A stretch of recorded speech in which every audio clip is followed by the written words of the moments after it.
जय श्री गणेश। श्री जानकी वल्लभो विजयते। जय श्री राम। भगवान राम की सुग्रीव से मैत्री। श्री गणेशाय नमः। श्री रामचरितमानस चतुर्थ सोपान किष्किंधा कांड। कुंद पुष्प और नील कमल के समान सुंदर गौर और श्याम वर्ण, अत्यंत बलवान, विज्ञान के धाम, शोभा संपन्न, श्रेष्ठ धनुर्धर, वेदों के द्वारा वंदित, गौ और ब्राह्मणों के समूह के प्रिय, माया से मनुष्य रूप धारण किए हुए, श्रेष्ठ धर्म के लिए कवच स्वरूप, सबके हितकारी, श्री सीता जी की खोज में लगे हुए पथिक रूप रघुकुल के श्रेष्ठ श्री राम जी और श्री लक्ष्मण जी दोनों भाई निश्चय ही हमें भक्ति प्रद हों। वे सुकृति पुण्यात्मा पुरुष धन्य हैं, जो वेद रूपी समुद्र से उत्पन्न हुए कलयुग के मल को सर्वथा नष्ट कर देने वाले अविनाशी भगवान श्री शंभु के सुंदर और श्रेष्ठ मुख रूपी चंद्रमा में सदा शोभायमान, जन्म मरण रूपी रोग के औषध, सबको सुख देने वाले और श्री जानकी जी के जीवन स्वरूप श्री राम नाम रूपी अमृत का निरंतर पान करते रहते हैं। जहाँ शिव पार्वती बसते हैं, उस काशी को मुक्ति की जन्मभूमि, ज्ञान की खान और पापों का नाश करने वाली जानकर उसका सेवन क्यों न किया जाए। जिस भीषण हलाहल विष से सब देवतागण जल रहे थे, उसको जिन्होंने स्वयं पान कर लिया, रे मंद मन, तू उन शंकर जी को क्यों नहीं बचता। उनके समान कृपालु और कौन है। आगे चले बहुरी रघुराया, ऋष्यमूक पर्वत नियराया, तह रह सचिव सहित सुग्रीवा, आवत देखी अतुल बल सीवा। श्री रघुनाथ जी फिर आगे चले। ऋष्यमुख पर्वत निकट आ गया। वहां ऋष्यमुख पर्वत पर मंत्रियों सहित सुग्रीव रहते थे।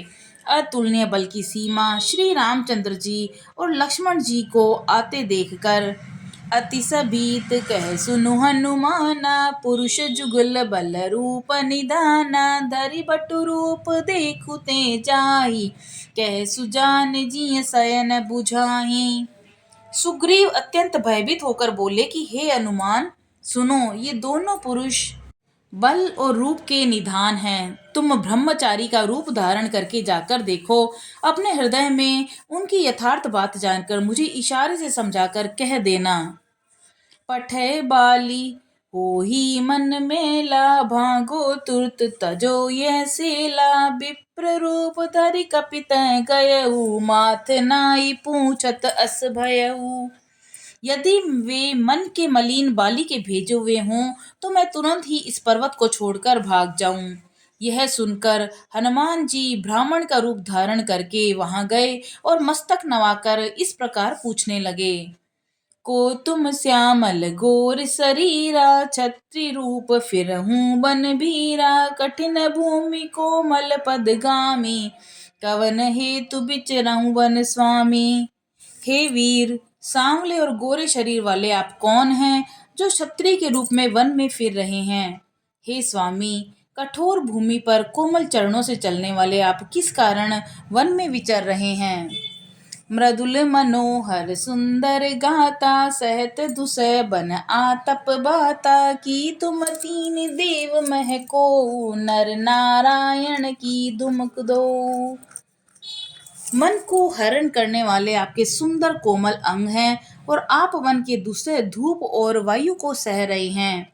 क्या आप ब्रह्मा विष्णु महेश इन तीन देवताओं में से कोई हैं, या आप दोनों नए और नारायण हैं, नर और नारायण हैं।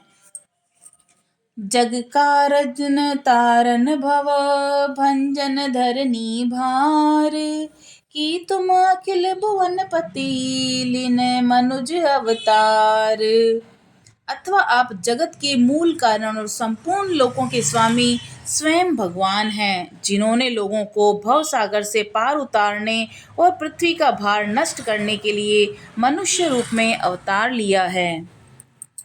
कौशलेश दशरथ के जाए, हम पितु बचन मानि बन आए, नाम राम लक्ष्मण दऊ भाई, संग नारी सुकुमारी सुहाई। श्री रामचंद्र जी ने कहा, हम कौशल राज दशरथ जी के पुत्र हैं और पिता का वचन मानकर वन आए हैं। हमारे राम और लक्ष्मण नाम है और हम दोनों भाई हैं। हमारे साथ सुंदर सुकुमारी स्त्री थी। इहाँ हरि निशिचर देहि विप्र फिरहि हम खोजत तेहि आपन चरित कहा हम गाई कहूँ विप्र निज कथा बुझाई। यहाँ वन में राक्षस ने मेरी पत्नी जानकी को हर लिया। हे ब्राह्मण, हम उसे ही खोजते फिरते हैं। हमने तो अपना चरित्र कह सुनाया, अब हे ब्राह्मण अपनी कथा समझाकर कहिए। प्रभु पहिचानी परऊ गही चरना सो सुख उमा जाई नहीं भरना पुलकित तन मुख आव न बचना देखत रुचिर वेश के रचना। प्रभु को पहचान कर हनुमान जी उनके चरण पकड़कर पृथ्वी पर गिर पड़े। उन्होंने साष्टांग दंडवत प्रणाम किया। शिव जी कहते हैं कि हे पार्वती, वह सुख वर्णन नहीं किया जा सकता। शरीर पुलकित है, मुख से वचन नहीं निकलता। वे प्रभु के सुंदर वेश की रचना देख रहे हैं। पुनि धीरज धरि स्तुति कीनी हर्ष हृदय निज नाथ ही चीनहि मोर न्याऊ मैं पूछा साई तुम पूछऊं कस नर की नाई। फिर धीरज धरकर स्तुति की। अपने नाथ को पहचान लेने से हृदय में हर्ष हो रहा है। फिर हनुमान जी ने कहा कि हे स्वामी, मैंने जो पूछा वह मेरा पूछना तो न्याय था। वर्षों के बाद आपको देखा, वह भी तपस्वी के वेश में, और मेरी वानरी बुद्धि इसी में तो आपको पहचान न सका और अपनी परिस्थिति के अनुसार मैंने आपसे पूछा, परंतु आप मनुष्य की तरह कैसे पूछ रहे हैं। तब माया बस फिरऊं भुलाना ताते मैं नहीं प्रभु पहचाना। मैं तो आपकी माया के वश भूला फिरता हूँ, इसी से मैंने अपने स्वामी आपको नहीं पहचाना। दोहा।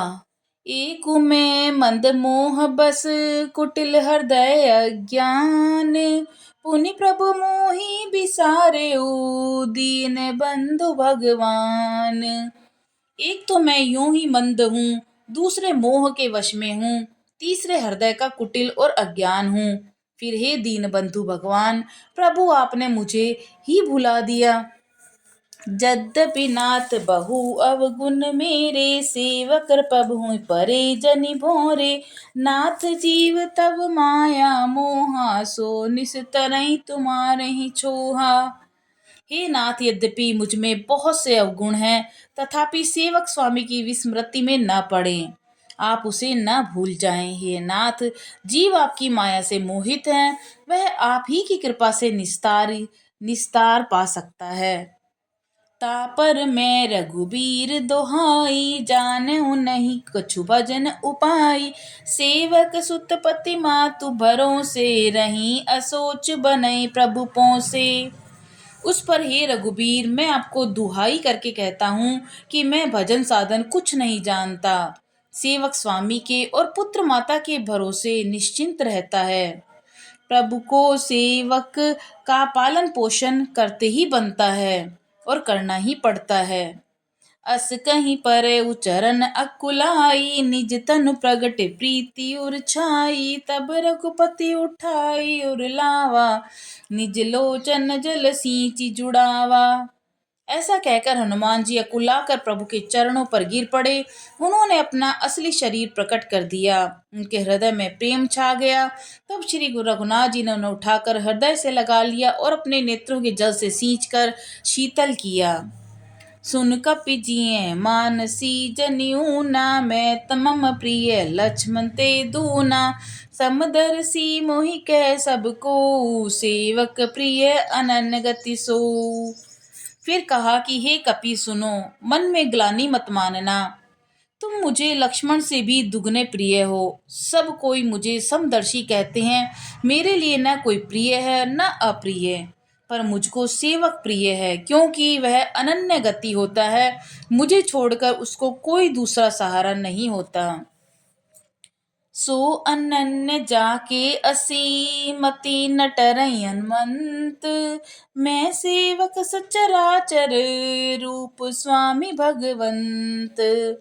और हे हनुमान, अनन्य वही है जिसकी ऐसी बुद्धि कभी नहीं टलती कि मैं सेवक हूँ और वह चराचर जड़ चेतन जगत मेरे स्वामी भगवान का रूप है।